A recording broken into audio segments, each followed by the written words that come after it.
Hello and welcome. Today we're diving deep into the dark arts of deception. We're going to connect a pretty shocking 400-year-old royal scandal to the manipulative tactics we still see every single day. What we'll do is uncover a timeless playbook for manipulation, and you'll see the tools might change, but the game, it really does remain the same. So let's start our story in the Jacobean court of King James I. Just imagine a world absolutely buzzing with ambition, intrigue, and, in this particular case, a lethal cocktail of poison, power, and forbidden love.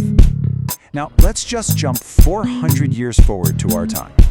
Picture a totally different kind of deception, a modern online romance scam, where these really carefully crafted lies are used to exploit someone's trust and, completely empty their bank account. So you've got a royal murder and a digital con. I mean, they're separated by 4 centuries, completely different technologies, different worlds.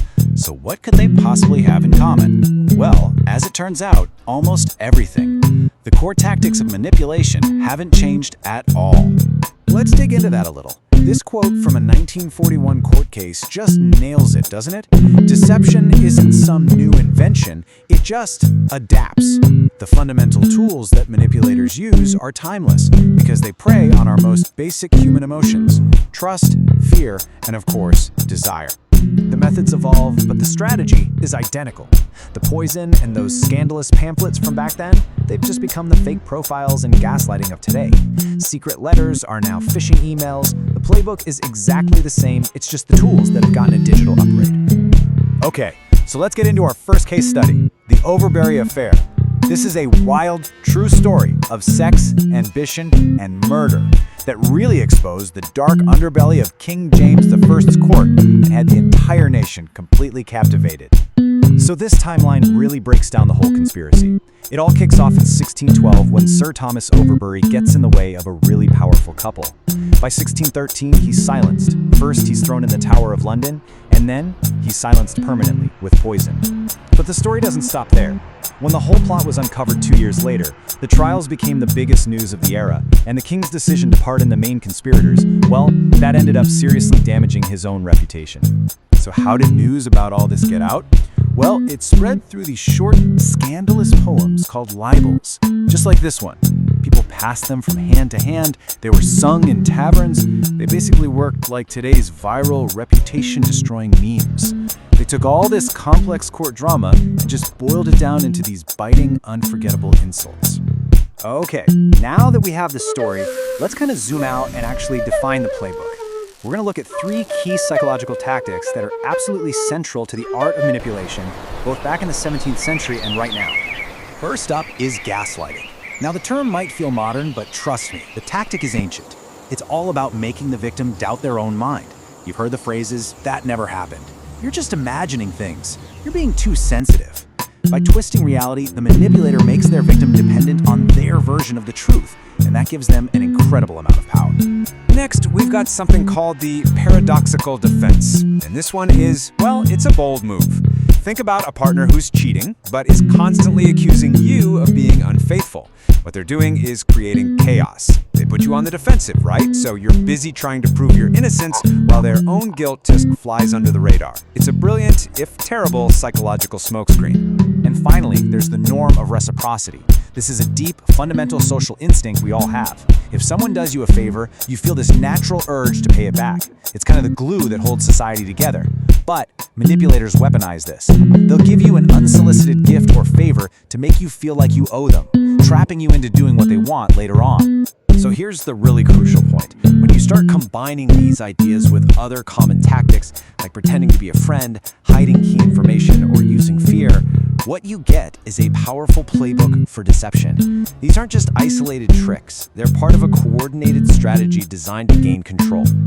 Okay, let's go back to the 17th century. Now that we're armed with our modern playbook, we can see the Overbury Affair as more than just a historical drama. It's actually a masterclass in psychological manipulation. Look at this. This slide just perfectly connects the past to the present. To get out of her first marriage, Frances Howard's crew didn't just say, "Hey, this isn't working." Oh no. They spread this story that her husband was impotent, but get this, only with her, and that it was because of witchcraft. This is a textbook case of creating doubt and shifting blame. It made him the problem, the one who is cursed, and it completely deflected from the simple fact that she just wanted to marry someone else. And what about Robert Carr? This guy came from basically nowhere to become the most powerful man in the kingdom, besides the king himself. How did he do it? By becoming a master of weaponized reciprocity. He showered his allies with jobs, titles, money, you name it. But this wasn't just him being generous, it was a strategy. He created this whole web of people who owed him everything, which made it nearly impossible for them to challenge him when he and his wife decided to, murder someone in the tower. Right, let's fast forward to today and see how this very same playbook is still being used, page for page, and often with absolutely devastating results. Now, let's think about the modern version of these old courtly schemes. It might not involve castles and kings anymore, but the emotional and financial ruin can be just as profound, if not more so. Just look at this number, $2.3 million. That's how much a single man was convicted of stealing through a modern romance fraud scheme.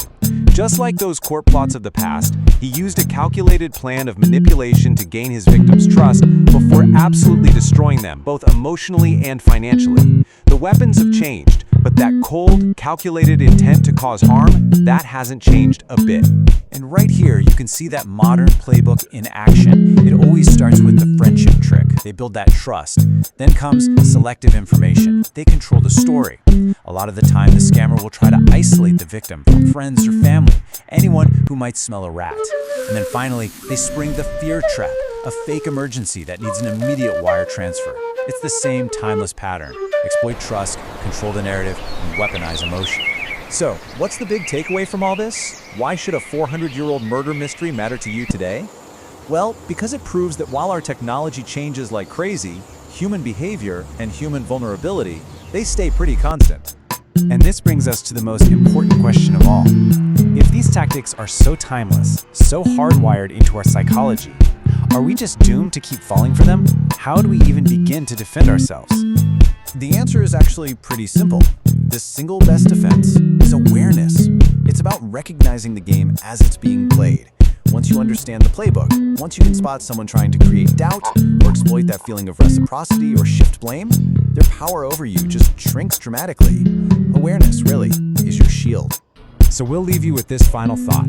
Now that you've seen the manipulator's playbook, what games might be going on around you that maybe you never noticed before? Recognizing the pattern is the first step to breaking it and to protecting yourself from the timeless art of deception. Thanks so much for joining me for this explainer.